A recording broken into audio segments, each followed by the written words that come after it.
In this movie, I want to give you a sense for how you can combine black and white along with a channel mixer in order to take advantage of the best of both features.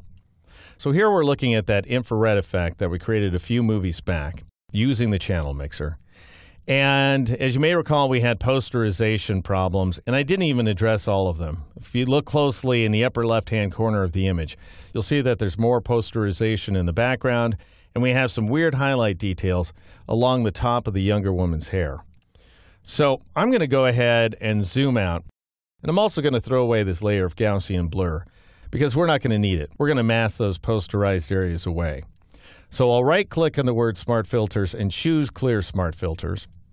And then, given that we no longer need the Smart Object, I'll right-click inside the image window with the rectangular marquee tool, and I'll choose Rasterize Smart Object. And the reason that's a good idea is because Smart Objects add to file size. So if you don't need them, don't use them.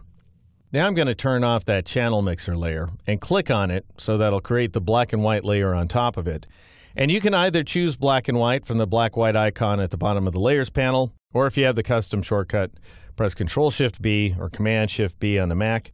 And I'm going to call this guy Alt-B and W Mix and click OK.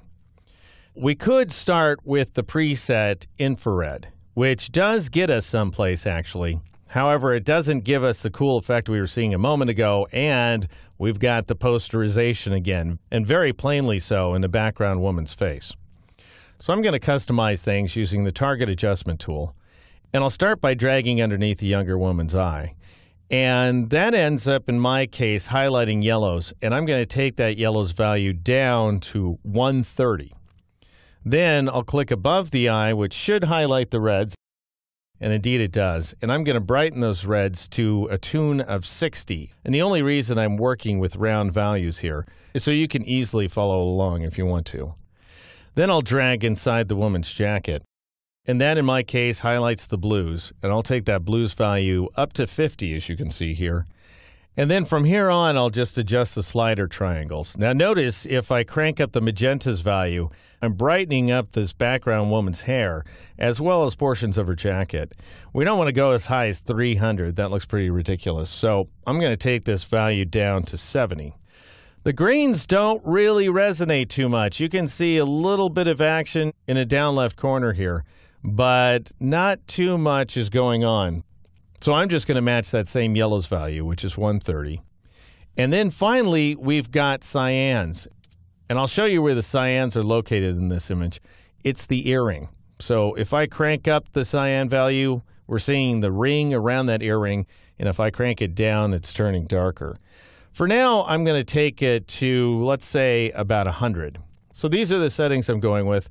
Red 60, yellows 130, greens 130, cyans 100, blues 50, and finally magenta's 70. All right, I'll go ahead and hide the properties panel and zoom out for my image once again. And let's take a look at how we might merge these two layers together. Now, if I turn on this channel mixer layer, it's going to make a big, huge difference.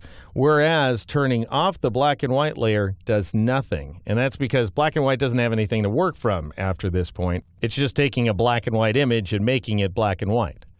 But what we can do now is we can mask through the channel mixer layer. So I'm going to click on that layer to make it active. And then I'm going to drop down to the Add Layer Mask icon and click on it. So we have a layer mask that we can paint inside of. All right, let's start with the upper left corner of the image. I'll select the brush tool, and I'm going to right-click inside my image here to show you that I have the hardness now set to 0%, and I might take the size value up to 200 pixels to start with.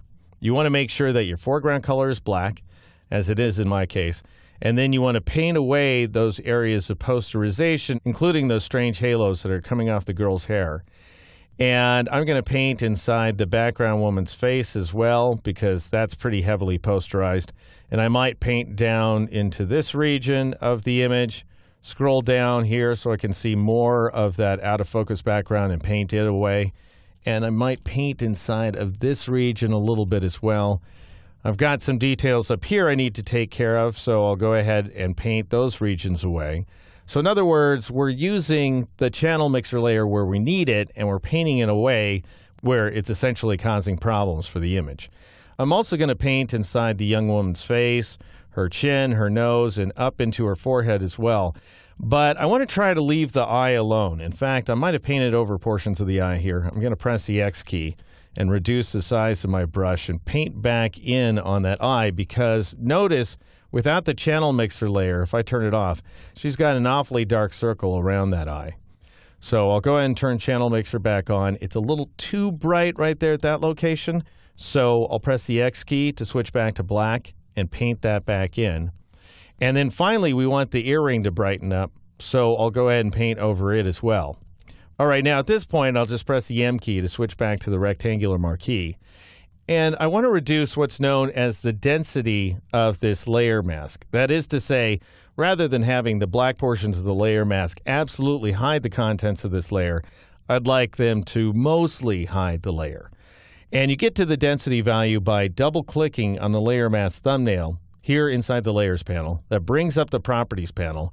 And notice if I reduce the density value to 0, that changes the entire layer mask back to white, and we are once again seeing the effects of the channel mixer layer across the entire image.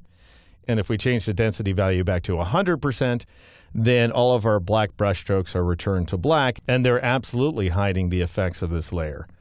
I want to split the difference a little bit, so I'm going to click inside that value and press Shift down arrow 3 times to reduce the density value to 70%, which turns the blacks of the layer mask to dark gray. And it does so temporarily, so you can always come back and change your mind later. All right, now I'm going to hide the Properties panel. And the final thing I want to do is I want to brighten up that earring a little bit. And I'm going to do that by double-clicking on the thumbnail for the Alt-B and W mix layer. And I'm going to increase that cyan's value dramatically. In fact, I'm going to take it up to 260 in order to compensate for what's going on with the channel mixer layer. All right, that takes care of it. Now I'll press the F key a couple of times in order to switch to the full screen mode and zoom out a little bit as well. And just so you can see the difference here, this is the original infrared version of the image with a dark earring, probably an overly bright face, and all that posterization in the background.